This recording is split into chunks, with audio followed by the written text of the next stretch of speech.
Comment tu payes ton loyer? Ben j'ai mon salaire ici. Bah, comment t'as ton salaire si tu travailles pas? Eh ben mon salaire ici que je vis, j'ai un salaire normalement, voilà, depuis quelques années que j'ai un salaire. Donc tu travailles pas mais t'as un salaire? Non, je travaille pas pour l'instant, j'ai un salaire, oui. Mais c'est quoi? C'est RSA? C'est chômage? C'est quoi? C'est un salaire, moi je sais pas comment il s'appelle en français, je me rappelle pas. Et tu touches combien? Ça je peux pas vous le dire, mais... Plus de 1000 euros ou pas? Bah, à peu près 1000 euros, oui. Ouais, donc ça sert à rien de travailler. Non, mais je travaille, oui. Oui, mais si- J'ai fait des stages. Ah. J'ai fait des stages pour avoir le monde de travail et tout ça. Moi, je suis très bien ici dans cette ville ici à Tarbes. Je suis très bien, franchement, la vérité. Je suis à côté du Maroc. Je fais des voyages pour aller au Maroc et tout ça, pour aller me baigner à la plage parce que j'aime mon pays. Et je suis très bien ici en France.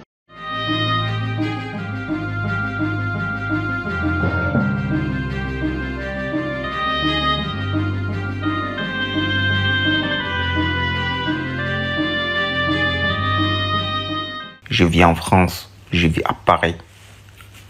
Je vis des aides de la France. Les Français travaillent pour moi. Oui, tous les Français bossent. Vous bossez, vous vous levez tous les matins à 6 heures pour aller bosser. Pendant que moi je dors, je me lève à midi. Et à la fin du mois, j'ai mon RSA. Je touche le RSA de 600 euros tous les mois. Et j'ai 300 euros de la mission locale qui me paye tous les mois. Ça fait 900 euros. Mon loyer coûte 500 euros. J'ai des APL de 350 euros. Donc en gros, je paye le loyer à 150 euros. Et à la fin du mois, j'arrive à économiser 600 euros à ne rien faire. Et puis la mission locale me finance mon permis de 1300 euros. Et la mission locale en plus me paye encore mes transports, mes passes Navigo sur Paris, 84 euros tous les mois. L'électricité, c'est les assistances sociales qui payent mon électricité. Qui payent électricité, gaz, l'eau. C'est les assistants sociaux qui payent. Moi, je fais rien. J'ai décidé de ne rien faire. Tous les Français là, vous avez le seum. Oui, prenez le seum. Vous travaillez, vous payez les impôts pour moi.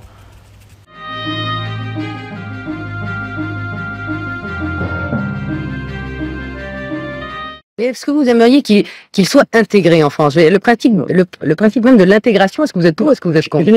Je n'appellerais même pas cela l'intégration. Et je n'aimerais pas du tout qu'ils soient l'objet d'une tentative, car ils ne seront jamais intégrés. Vous croyez que eux ne le veulent pas, Non. ou que c'est les Français qui le refusent? L'exprimeront-ils qu'ils ne le pourront pas? C'est possible entre Européens. La trame est la même. Les mouvements européens dans l'histoire ont été Est-Ouest. Et les mouvements humains, la religion, tout un tas de choses. Mais là, c'est un autre continent. Et vous n'en avez que faire. Ce sera de mauvais Français. Ce seront de mauvais Français. Enfin, vous nous découragez Ah, de chercher à intégrer. je vous décourage, en ce qui concerne les miens, les Marocains, d'essayer de détournement de nationalité, car ils ne seront jamais 100% français. Ça, je peux vous l'assurer.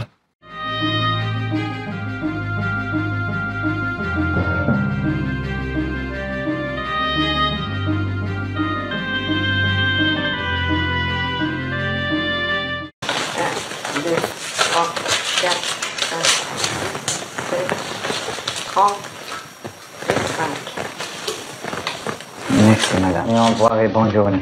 Mais Ahmed ne gardera pas cet argent très longtemps. À peine sorti de l'aide sociale à l'enfance, il appelle sa logeuse, la gérante de l'hôtel. Aujourd'hui, à peu près, un quart d'heure.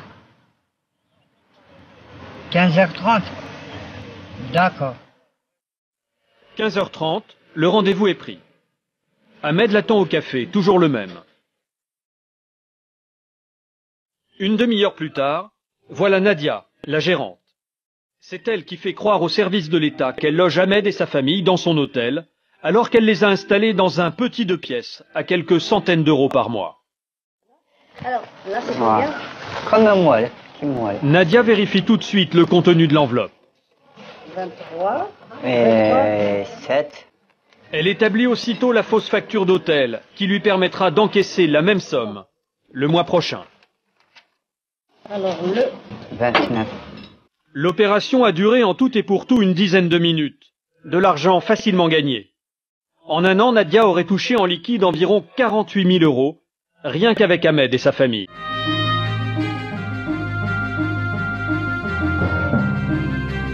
Je suis souvent choquée par le fait que je cherche pas de travail, vu qu'apparemment c'est eux qui payent mon loyer. Déjà, je suis pas sociable, donc me promener au milieu d'un open space et faire 45 bises avant d'arriver à mon bureau, non merci. Deuxièmement, j'aime pas sortir, donc métro, RER, bouchon, ticket, personne sur la voie, train supprimé, train retardé, tout ça, c'est pas pour moi. Et enfin, j'adore dormir, donc il est hors de question que je me réveille pour aller travailler pour quelqu'un d'autre que moi-même ou ma fille. Tu l'auras compris, la question est vite répondue, pourquoi je ne cherche pas de travail, parce que je n'irai jamais à l'entretien d'embauche.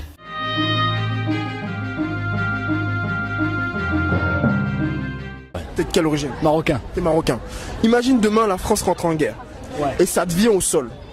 Est-ce que tu prends les armes, tu défends ou tu retournes au Maroc? Franchement, je peux pas défendre ce pays-là. J'ai fait du placard. Tout ce qui est goût amer. Voilà, c'est ça. Donc tu peux C'est pas, ça. Je défendrai pas la France. La France, il rentre en guerre à une nation européenne. Bien sûr. Et moi, je prends l'armée, je vais défendre quoi? Bah, tu vas défendre le sol où tu vis ici ou pas? Je vis en France, mais je défends pas le sol français. Pourquoi je vais défendre? Franchement, je te dis la vérité. La vérité, je retourne au bled. Ah, je fuis. Tu fuis dans un autre bled. Ah, je suis dans un bled. Nous les gars, si demain il y a la guerre en France, avec peu importe quel autre pays, est-ce que vous défendez ou vous taillez au bled? Franchement, je suis pas français. T'es quoi? Je suis algérien. Mais tu vis ici ou pas? Je vis ici. D'accord. Je suis étudiant ici. Mais je suis pas français. Quel genre de guerre? Contre qui? Bah, avec un pays. Non, voilà, contre Algérie. Bah, contre Algérie? Non, je rigole. Bah oui, je vais défendre mon bled. Bah oui, mais vas-y contre un autre pays d'Europe par exemple. Franchement, je te dis franchement, on n'aime pas la France. Toutes les gouvernances vont chuter, c'est fini. Alhamdulillah. On n'aura plus tous ces drapeaux tricolores qui nous gangrènent, qui nous font mal à la tête, qui n'ont aucune valeur auprès d'Allah. La seule valeur qu'ils ont, c'est une valeur satanique.